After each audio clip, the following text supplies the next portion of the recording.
Hi friend, कैसे आप लोग? उम्मीद करता हूँ आप लोग बढ़िया से होंगे। आज मैं इस वीडियो में आप लोग को बताने वाला हूँ जो 1.1 का क्वेश्चन 2 है और 3 है उसको सॉल्व करके। तो चलिए देखते हैं, उसको सॉल्व करते हैं। और हम लोग देखेंगे क्वेश्चन क्या दिया हुआ है कि कह रहा है कि दर्शाइए यानी प्रूफ करना है कि कोई विषम संख्या जो 6q+1 6q+3 और 6q+5 के रूप का होता है, जहां b जो है एक पूर्णांक है। इस क्वेश्चन में हम लोग को क्या करना है, प्रूफ करना है यूक्लिड विभाजन प्रमेय से। हम लोग क्या करेंगे, सबसे पहले मानेंगे कि माना कि a जो है एक धनात्मक पूर्णांक है। क्या कर रहा है कि धनात्मक, हम लोग प्रूफ करना है धनात्मक विषम पूर्णांक। तो हम माना कि a एक धनात्मक विषम पूर्णांक। हम लोग को विषम पूर्णांक क्या करना है, दर्शाना है। पूर्णांक विषम, धनात्मक विषम पूर्णांक है। हम लोग को क्या करना है, विषम संख्या प्रूफ करना है। तो यहाँ पे a जो है विषम पूर्णांक है और b जो होगा वो क्या हो जाएगा, आप लोग को दिया हुआ है b जो है, और a जो है विषम पूर्णांक है तो a क्या होगा, b से बड़ा होगा। a जो है वो b से बड़ा है। तो यहाँ पे और b जो हो जाएगा, b हम लोग को दिया हुआ एक पूर्णांक है, तो हम मानेंगे और b एक पूर्णांक है। b जो है एक पूर्णांक है, क्योंकि इसमें है, क्योंकि दिया हुआ है कि b एक पूर्णांक है जहां b बराबर कितना हो जाएगा, 6 हो जाएगा। आप लोग को क्वेश्चन में दिया हुआ है 6 हो जाए। तो हम लोग क्या करेंगे, यूक्लिड विभाजन प्रमेय से, यूक्लिड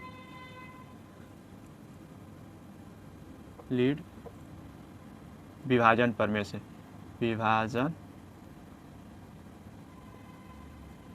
यूक्लिड विभाजन प्रमेय से क्या होता है कि a जो होता है बराबर होता है किसके, b × q + r।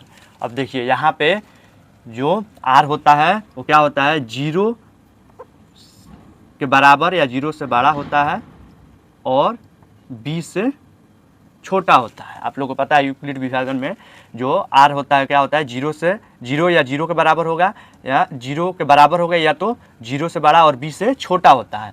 तो अब हम लोग क्या करेंगे, यहाँ पे हम लोग को a बराबर लिख सकते हैं। हम लोग क्या दिया हुआ है, 6q, b जो है कितना है, 6 है, और q कोई भी क्या हो जाएगा, ये जो है पूर्ण हमारा ये क्या होता है, भाग होता है, भागफल होता है, और r जो होता है शेष होता है। तो यहाँ पे q और r को पूर्ण संख्या होता है।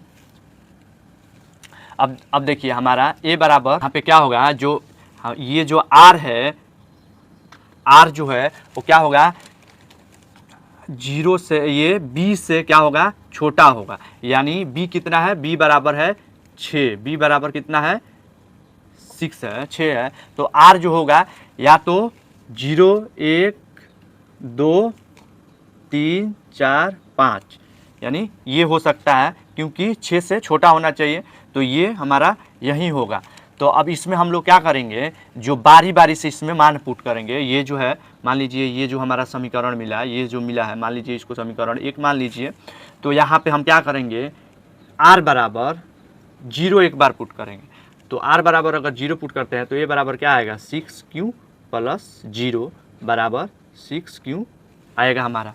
फिर अगर हम लोग इसमें जो है हम लोग को यही मिलेगा r, उससे ज़्यादा दूसरा कुछ नहीं मिलेगा। फिर अगर हम r बराबर क्या रखते हैं, 1 रखते हैं, ये 1 पुट करते हैं, तो a बराबर क्या आएगा, 6q + 1।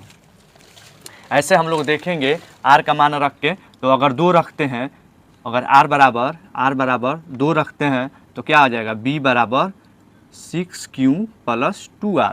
फिर ऐसे हम 3 रखेंगे तो a बराबर क्या आएगा, 6q + 3। फिर ऐसे अगर हम लोग a बराबर, ये r जो है वो 4 रखते हैं तो क्या हो जाएगा, 6 बराबर 4। फिर यहाँ पे 5 रखेंगे तो 6q बराबर 5 आएगा। अब देखिए इसमें जो है हम लोग को देखना है, प्रूफ करना है कि विषम पूर्णांक। तो ये जो होगा, आप लोग को यहाँ पे r बराबर यहाँ पे 0 रखे हैं तो ये क्या आया, 6q आया। 6q आया, इसका मतलब क्या है, ये सम संख्या होगा, इसमें 2 से भाग लग जाए, तो ये जो होगा हमारा विषम पूर्णांक नहीं होगा। फिर इसमें देखिए, अगर यहाँ पे हम लोग क्यों के बराबर कुछ भी रखते हैं, 1 2 3 4 कुछ भी रखते हैं, अगर 2 भी रखते हैं तो 12 1 13 हो जाएगा, 1 रखेंगे तो 6 1 7 हो जाएगा। यहाँ क्यों बराबर कुछ भी रखेंगे तो ये विषम संख्या होगा, तो इसके लिए ये जो होगा विषम संख्या होगा। तो ये हमारा एक विषम संख्या मिला। फिर अगर हम 2 का देखेंगे तो ये 6 और 2 8 हो जाएगा, तो ये हमारा क्या हो जाएगा, विषम संख्या नहीं होगा, ये सम संख्या होगा, क्योंकि इसमें 2 से भाग लग जाएगा। अगर यहाँ 1 भी रखते हैं, क्यों के बराबर पे 1 रखते हैं तो अभी 8 हो जाएगा, 6 + 2। अगर 2 रखते हैं तो 12 + 2 हो जाएगा, 3 रखते हैं 18 + 2 तो 20 हो जाएगा, यानी ये सम संख्या होगा। तो ये हमारा क्या होगा, ये इसमें नहीं आएगा। फिर हम लोग ये 3 वाला देखेंगे तो इसमें भी हम अगर 1 2 3 कुछ भी रखेंगे तो ये विषम संख्या होगा, तो हमारा ये एक संख्या निकलेगा। फिर ये जो होगा ये सम संख्या होगा, क्योंकि इसमें 2 से भाग लगेगा।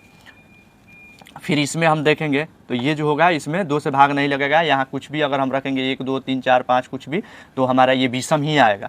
तो हम लोग को इसमें क्या मिला, ये जो है हम लिख सकते हैं कि ये जो है 6q + 2 और 6q + 4 क्या है, में 2 से भाग करने पर विभाजित है, अतः ये सम संख्या है।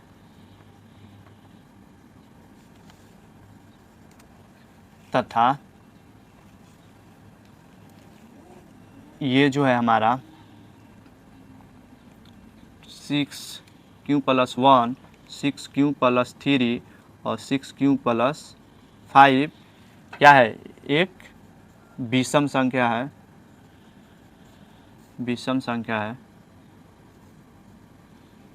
अतः हम लोग लिख सकते हैं ये जो है 6q + 1 6q + 3 6q + 5 क्या है, विषम संख्या, एक विषम संख्या, विषम पूर्णांक धनात्मक पूर्णांक का रूप का होता है। हम लोग वहीं लिख देंगे विषम धनात्मक पूर्णांक के रूप का होता है। यानी हमारा यहाँ पे प्रूफ हो गया कि ये जो है हमारा विषम धनात्मक पूर्णांक के रूप का होता है। ये जो भी संख्या था 6q + 1 6q + 3 और 5। तो 3 नंबर क्वेश्चन है, उसमें देखेंगे क्या है, कह रहा है कि 616 सदस्य की आर्मी संख्या के टुकड़ी को क्या कर रहा है, 32 सदस्य वाले आर्मी बैंड के पीछे क्या करता है, मार्च करना पड़ रहा है। वो दोनों को क्या कर रहा है, मिला के, यानी समान स्तंभों की संख्या निकालना है। क्या होगा, उसका अधिकतम संख्या ज्ञात करना है कि उस स्तंभों में जो मार्च करेंगे सैनिक वो कितना होगा। तो यहाँ पे अधिकतम संख्या दिया है, इसका मतलब क्या है, हम लोग को HCF निकालना है, और न्यूनतम बोल दे तो आपको लघुत्तम निकालना पड़ता है, यानी LCM निकालना पड़ता है। तो हम लोग को दिया है कि पहला क्या दिया है 616 सदस्य, और दूसरा क्या दिया हुआ है 32 सदस्य। ये दोनों मिलके मर्ज करके मिला करके दोनों को लाइन में लाना है, तो उसको निकालना है कि वो अधिकतम संख्या कौन सा होगा। तो हम HCF निकालेंगे, तो यूक्लिड विभाजन का हम प्रयोग करेंगे। तो सबसे पहले हम लिख सकते हैं 16 बराबर हम लोग क्या लिख सकते हैं 32। अगर भाग करते हैं, यहाँ पे आप लोग भाग करके देख लीजिए, भाग करते हैं 616 एक, अगर इसमें हम लोग करेंगे 1 से तो 32 हो जाएगा, यहाँ 1 से 32 आएगा, 11 में से 2 गया 9 बचा, इसमें से 11 में से 2 गया 9 बचा, फिर यहाँ 2 बच जाएगा, फिर यहाँ 6 बच जाएगा। फिर इसमें हम 9 से करेंगे, 9 दूना 18 और 9 तिरका 27 1 28 288, इसमें से आएगा 8, 16 में से 8 गया 8, ये 0 0 हो गया। अब देखिए यहाँ पे हम लोग क्या लिख सकते हैं 19 + 8 लिख सकते हैं ना। अब देखिए यहाँ पे 19 + 8 हो गया। फिर हम लोग क्या लिख सकते हैं, ये जो है 32 आ जाएगा यहाँ पे बराबर, दूसरा चरण में हम लोग इसको लिख सकते हैं, फिर 8 × 4 0। अब यहाँ पे हमारा जो शेष आया 0 आ गया। आप लोग को पता है यूक्लिड विभाजन में कैसे होता है, जो 0 आ गया तो इसका मतलब क्या है, हमारा जो आंसर होगा HCF होगा 8 होगा। तो यहाँ पे हम लोग HCF बराबर क्या लिख सकते हैं 8 लिख सकते हैं। तो हमारा जो संख्या निकलेगा जो मार्च करने के लिए जो अधिकतम संख्या जो निकलेगा वो 8 होगा। तो ये हमारा आंसर हो गया। उम्मीद करता हूँ आप लोग को ये दोनों क्वेश्चन समझ में आया होगा, जो 2 नंबर था और 3 नंबर था। तो प्लीज़ आपको कहीं भी डाउट है तो कमेंट कीजिए, वीडियो को लाइक शेयर सब्सक्राइब जरूर कीजिए, ताकि कोई भी क्वेश्चन मैं करूं तो आपके पास आसानी से पहुंच जाए। Thank you for watching.